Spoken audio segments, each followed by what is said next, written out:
Halo anak-anak, kembali lagi bersama Ibu. Hari ini kita akan belajar bersama-sama tentang membuat mind mapping ide pokok. Nah, kemarin kalian sudah belajar cara menentukan ide pokok. Hari ini kita akan membuat mind mapping ide pokok. Nah, dilihat ya dengan baik. Hari ini kita akan yang pertama kita akan review cara menentukan ide pokok dalam suatu paragraf. Jadi, Ibu akan mereview lagi bagaimana cara menentukan ide pokok dalam suatu paragraf. Yang kedua, Ibu akan memberikan penjelasan bagaimana cara membuat mind mapping. Dan yang ketiga, barulah Ibu akan menjelaskan cara membuat mind mapping ide pokok. Baiklah, itulah yang akan kita lakukan pada hari ini. Diperhatikan baik-baik ya anak-anak. Oke, yang pertama, review cara menentukan ide pokok dalam suatu paragraf. Pada pertemuan sebelumnya, anak-anak sudah belajar menentukan ide pokok dalam suatu paragraf.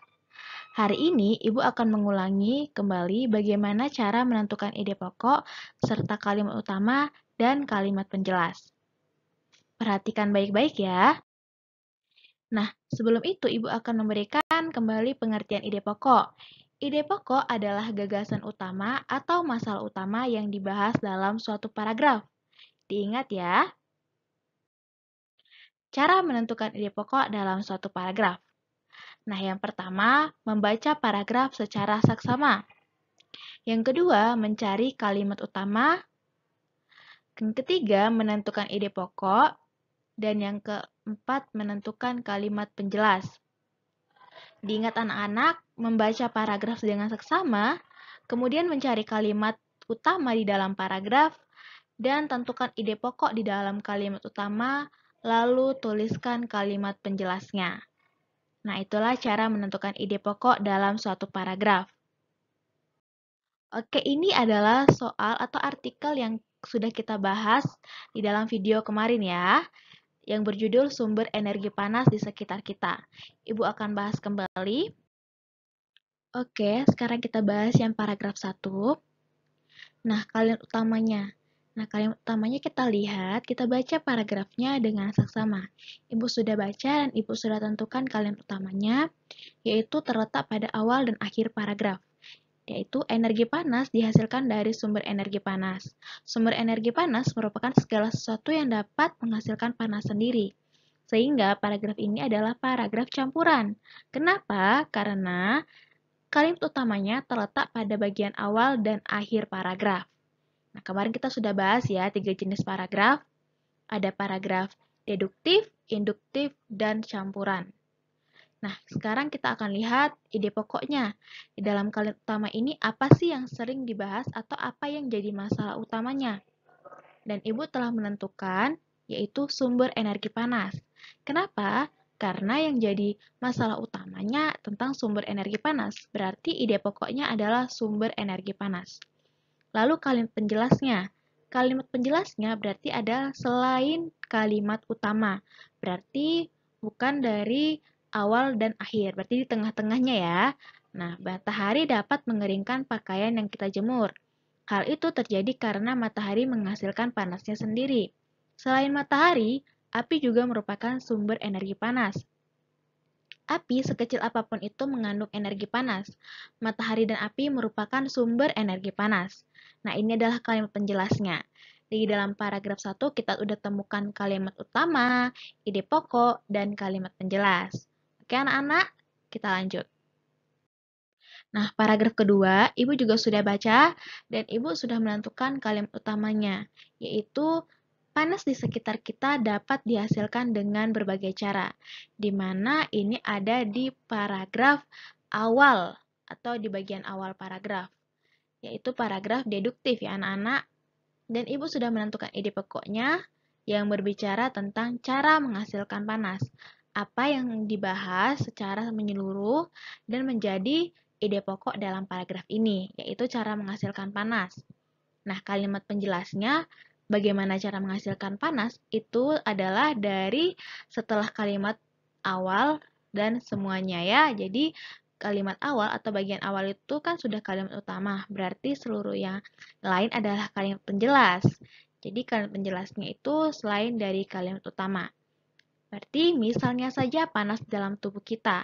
Kita dapat menghasilkan panas dalam tubuh kita. Antara lain dengan cara menggosokkan kedua tangan kita, tempelkan kedua tangan kita di pipi, kita juga dapat menghasilkan panas dengan menggesekkan kedua permukaan benda. Cara lain untuk menghasilkan panas adalah dengan menyalakan api. Nyalakan lilin dan dekatkan tanganmu di atasnya. Beri jarak yang cukup agar api yang dihasilkan tidak melukai tanganmu. Panas juga dapat dihasilkan oleh energi listrik. Panas dihasilkan oleh alat-alat listrik yang mampu mengubah energi listrik menjadi energi panas. Beberapa alat listrik tersebut antara lain setrika, oven, dan kompor listrik. Nah, ini adalah kalimat penjelasnya. Jadi, kalimat penjelasnya itu adalah menjelaskan bagaimana cara menghasilkan panas. Berarti ide pokoknya cara menghasilkan panas, kalimat utamanya panas di sekitar kita dapat dihasilkan dengan berbagai cara. Oke, kita sudah bahas paragraf 2, kalimat utama, ide pokok, dan kalimat penjelas. Kita lanjut ke paragraf yang ketiga. Nah, paragraf yang ketiga, Ibu sudah baca paragraf ini dan Ibu sudah tentukan kalimat utamanya, yaitu energi panas memiliki banyak sekali manfaat bagi kehidupan sehari-hari. Dan ini ada terletak di akhir paragraf. Dan ini adalah paragraf induktif. Nah, paragraf induktif itu adalah paragraf di mana kalimat utamanya terletak di bagian akhir paragraf. Lalu ide pokoknya adalah berbicara manfaat energi panas. Ibu lihat kalau utamanya itu berbicara tentang manfaat energi panas. Berarti ide pokoknya adalah manfaat energi panas. Nah, kalimat penjelasnya adalah menjelaskan apa saja sih manfaat energi panas itu. Nah, di sini dijelaskan. Kita dapat menjemur pakaian sehingga menjadi kering karena sinar matahari yang memberikan energi panas. Selain itu, kita juga dapat memasak makanan dengan menggunakan api dari kompor yang menghasilkan energi panas. Nah, kalimat penjelasnya ini ada di dalam paragraf, namun kalimat utamanya tidak ikut ya anak-anak, diingat. Oke, kita sudah bahas di paragraf 3, kalimat utama, ide pokok, dan kalimat penjelas. Oke, kita lanjut. Oke, begitulah cara menentukan ide pokok ya anak-anak. Ingat, kalian juga harus terlebih dahulu menentukan kalimat utama, lalu menentukan ide pokok, kemudian menuliskan kalimat penjelasnya. Itu di setiap paragraf ya. Jadi kalau ada 3 paragraf, berarti ada 3 ide pokok, ada 3 kalimat utama, dan nanti kalimat penjelasnya juga ada 3. Sekarang kita lanjut cara membuat mind mapping. Perhatikan baik-baik ya. Yang kedua, cara membuat mind mapping. Nah, sekarang Ibu jelasin dulu apa sih mind mapping itu? Mind mapping adalah cara mencatat informasi dengan cara kreatif dan berpikir ke segala arah, sehingga informasi dapat diterima oleh otak secara lebih maksimal.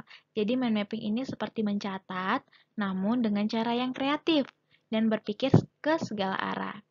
Sehingga kita dapat menerima informasinya secara maksimal ya anak-anak. Oke. Nah, sekarang Ibu akan jelasin bagaimana sih cara membuat mind mapping. Diperhatikan baik-baik ya anak-anak. Nah, yang pertama, anak-anak harus siapkan kertas putih polos atau kertas HVS, spidol warna-warni atau pewarna. Ini untuk membuat mind mapping kita ya. Jadi perlu kertas HVS atau putih polos, lalu spidol warna-warni atau pewarna. Kemudian, mulailah mencari ide model mind mapping apa yang ingin dibuat. Karena ada banyak model mind mapping yang ada di internet. Jadi, anak-anak bisa cari ide dari situ ya. Nah, setelah udah, anak-anak pilih warna yang ingin dipakai. Kemudian, yang perlu diingat, menuliskan judul di tengah. Kemudian, buat cabang-cabang untuk menjelaskan lebih detail dan keterangannya. Setelah menulis semuanya, hias sebagus mungkin agar menarik. Jadi judulnya ada di tengah, kemudian kita buat cabang-cabang dan keterangannya untuk menjelaskan lebih lanjut. Apa sih yang ingin dijelaskan? Oke, Ibu akan kasih contoh ya. Contoh mind mapping. Nah, ini adalah salah satu contoh mind mapping. Nah, kita lihat ya, kita bedah sama-sama. Oke, nah di sini ini adalah judulnya, Multifile Intelligence. Nah, ini adalah judulnya, anak-anak ada di bagian tengah. judulnya ada di bagian tengah, dia dihiasnya dikasih warna-warni, ada berbagai warna sehingga lebih menarik. Lalu ada cabang-cabangnya. Nah, cabang-cabangnya itu ini. Kita lihat ya, yang ada petunjuk warna orange. Nah, ini adalah cabang-cabangnya ya anak-anak. Jadi, anak-anak buat cabang-cabangnya sesuai dengan berapa yang mau dijelasin. Nah, di sini ada berbagai ya. Berarti ada 1, 2, 3, 4, 5, 6, 7, 8. Ada 8 cabang yang ingin dikasih tahu atau yang dijelaskan. Nah, ini adalah cabang-cabangnya. Lalu, dia sekreatif mungkin sehingga terlihat menarik. Kita lihat, dia dihiasnya ya. Nah, ada kasih gambar pohon, ada radio, ada gambar orang, ada buku. Nah, ini dia menghiasnya untuk membuat mind mappingnya sehingga menjadi lebih menarik. Selain itu dia kasih warna-warni untuk buat menarik. Jadi anak-anak bisa buat mind mapping sekreatif mungkin. Oke, ini adalah contoh mind mapping. Jangan lupa ya, ada judul, cabang-cabang, dan dihias.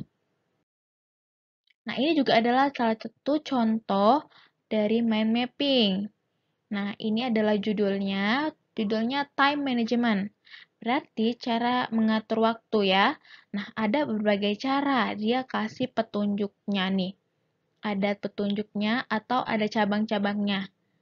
Nah, ada banyak ya cabang-cabangnya. Nah, ini adalah cabang-cabangnya. Dia kasih tahu bagaimana cara mengatur waktu atau time management. Ini ada berbagai ya. Ada banyak. Oke, dia kemudian menghiasnya juga. Dia kasih gambar-gambar, dia buat dihiasnya cantik, sehingga kita jadi lihatnya menarik. Seperti itu ya anak-anak. Nah, buatnya jadi kreatif mungkin sehingga orang juga dan kita juga lebih paham. Oke, kita lanjut. Nah, ini juga salah satu contohnya. Judulnya di sini experience. Nah, kita lihat bahwa dia buat judulnya kayak dipegang gitu sama orang. Lalu ada cabangnya di sini. Ini ada cabang, ada cabang, cabang, cabang. Jadi dalam satu cabang itu bisa ada cabang lagi. Misalnya kita udah narik nih cabangnya satu di sini, lalu kita buat cabang lagi bisa. Jadi di situ kita buat lebih detail seperti itu. Jangan lupa. Kemudian dia menghiasnya sehingga terlihat lebih cantik ya, lebih menarik. Kalian juga pasti bisa buat yang lebih menarik. Oke, itu. Kemudian ini juga adalah contoh mind mapping. Nah, judulnya eksponen dan logaritma. Nah, dia buat seperti bentuk kotak-kotak dan dia menghiasnya. Lalu ini ada cabang-cabangnya. Nah, ini cabang-cabangnya ada 1, 2, 3, 4. Nah, di cabangnya lagi ada cabang lagi. Di sini ada 2 cabang. Nah, di cabang yang logaritma ada 2 nih, arti dan rumus. Bisa seperti itu ya anak-anak. Oke, nah itu tadi cara membuat mind mapping dan contoh mind mapping. Dan masih banyak contoh mind mapping yang dapat kalian lihat di internet. Nah, sekarang kita akan belajar cara membuat mind mapping untuk ide pokok. Perhatikan baik-baik ya. Ketiga, cara membuat mind mapping. Cara membuat mind mapping ide pokok. Tahap yang pertama, pastikan kamu sudah menentukan kalimat utama, ide pokok, dan kalimat penjelas di setiap paragraf. Oke, jadi sebelum kamu buat mind mapping, kamu harus sudah tahu dulu ya kalimat utamanya, ide pokok, dan kalimat penjelas di setiap paragraf. Lalu yang tahap kedua, persiapkan kertas putih polos atau HVS dan alat tulis serta pewarna. Jadi di sini adalah alat-alat yang perlu kita siapkan. Kemudian tahap yang ketiga, pikirkan dan tentukan model mind mapping apa yang ingin dibuat. Nah, modelnya seperti apa ya yang kita ingin buat? Kalian bisa lihat di internet, bisa pakai contoh yang ada, dan masih banyak atau kreatif kalian juga sendiri juga boleh. Nah, yang tahap keempat yang perlu diingat, tulis judul artikel di bagian tengah. Jadi, judul artikelnya itu ada di tengah. Kemudian buat cabang dan jelaskan kalimat utama, ide pokok, dan kalimat penjelas. Nah, itu buat cabang. Kemudian hias sekreatif mungkin agar terlihat menarik. Oke, nah sekarang Ibu akan menjelaskan proses pembuatan mind mapping ide pokok. Perhatikan baik-baik ya anak-anak.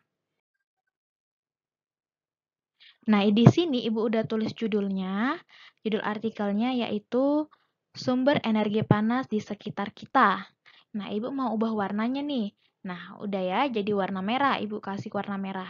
Lalu mau Ibu buat lingkaran, jadi Ibu kasih lingkaran di tengahnya, biar orang-orang pada tahu kalau ini itu judul, gitu ya. Nah, ini buat cabangnya. Cabang yang pertama itu adalah kalimat utama. Nah, tadi kan ada kalimat utama, kalimat penjelas, dan ide pokok ya anak-anak. Nah, kalimat utamanya itu kan ada 3 paragraf kan tadi, berarti kita tulis ada 3 cabang juga. Nah, paragraf 1, paragraf 2, dan paragraf 3. Ada 3 cabang ya.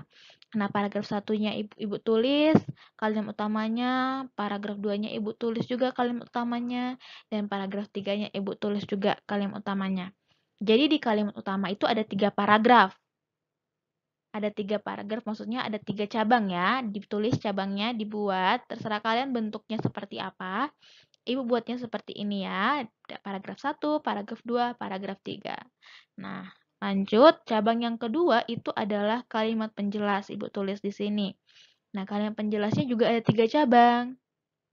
Nah, ini adalah cabang yang pertama, paragraf 1, kalimat penjelasnya. Lalu, paragraf yang kedua, kalimat penjelasnya. Dan paragraf yang ketiga, kalimat penjelasnya.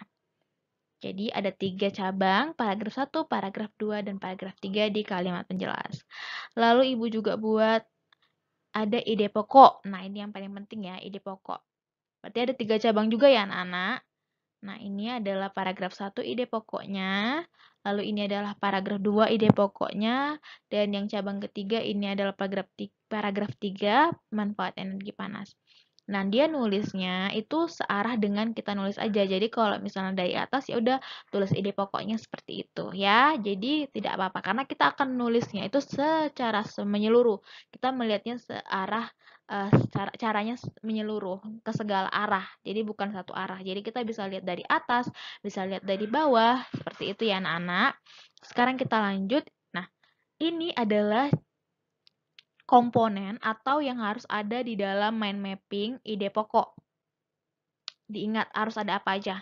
Judulnya, judul artikel di tengah sumber energi panas. Udah Ibu buat di sini. Ini adalah judulnya. Kemudian ada cabang kalimat utama. Cabang kalimat utama. Lalu di cabang kalimat utama ada 3 cabang lagi yang menjelaskan paragraf 1 dan paragraf 2 dan paragraf 3. Oke, lalu buat cabang juga lagi kedua di sini kalimat penjelas, lalu buat 3 cabang lagi. Nah, ini ya. 3 cabang karena ada paragraf 1, paragraf 2, paragraf 3. Kalau misalnya ada 4 paragraf, Bu, berarti nanti cabangnya ada 4. Kalau misalnya nanti cuma 2 paragraf, Bu, berarti nanti cabang yang dari kalimat utama cuma 2. Jadi dilihat ada berapa paragraf ya. Lalu ini ide pokok. Cabang yang ketiga itu ide pokok. Nah, ada 3 cabang juga lagi. Paragraf 1, paragraf 2, paragraf 3. Nah, ada 3 cabang ya. Jadi ingat, kalau ada 4 paragraf berarti ada 4 cabang di masing-masing kalimat utama, kalimat penjelasan ide pokok. Kalau ada 2 cabang, ada 3 cabang, dan 4 cabang, 5 cabang, dan seterusnya anak-anak. Diingat ya. Oke. Nah, ini udah Ibu tulis dengan tangan Ibu sendiri. Ibu udah hias. Ada gambar matahari, ada api. Nah, ini ya. Ini judulnya. Ada Ibu buat di tengah seperti yang Ibu buat tadi di pakai komputer. Lalu ini Ibu buat cabang pertama. Nah, ada kalimat utama, lalu ada 3 cabang lagi. Lalu ada kalimat penjelas, ada 3 cabang lagi, dan ide pokok, ada 3 cabang lagi. Nah, diingat ya anak-anak. Nah, kalian harus buat pakai tulisan sendiri ya. Tadi itu hanya sekedar contoh. Nah, ini udah Ibu buat dengan tulis tangan sendiri. Ibu kasih ada warna merah, warna kuning, hijau, dan biru. Ibu kasih hias-hiasan ada gambar matahari, ada gambar api. Nah, kalian nanti boleh buat sendiri ya dengan kreatif kalian sendiri. Oke, ingat ya. Nah, jadi yang perlu diingat itu adalah menuliskan judul artikel di bagian tengah. Menuliskan kalimat utama setiap paragraf. Jadi kalau ada 3 paragraf berarti dibuat ya 3 paragraf. Ada 4 paragraf berarti nanti ada 4 cabang. Lalu menuliskan ide pokok setiap paragraf. Ide pokoknya apa? Setiap paragrafnya. Lalu kalimat penjelas. Ingat ya anak-anak, ada judul, kalimat utama, ide pokok, dan kalimat penjelas. Nah, setiap kalimat utama, ide pokok, dan kalimat penjelas itu dibuat cabang lagi sesuai dengan paragrafnya ada berapa. Oke, paham ya? Oke, kita selesai. Catat materi yang sudah dijelaskan di buku catatan agar kamu tidak lupa. Nah, jadi ini akan menjadi catatan kamu ya, boleh dicatat di buku catatan, tidak dikumpulkan. Namun, biar kamu tetap ingat dan bisa belajar, kamu catat di buku catatan kamu. Oke, kalau kamu masih belum mengerti, ulangi lagi video ini karena formatif kita akan membuat mind mapping ide pokok. Oke anak-anak, semangat!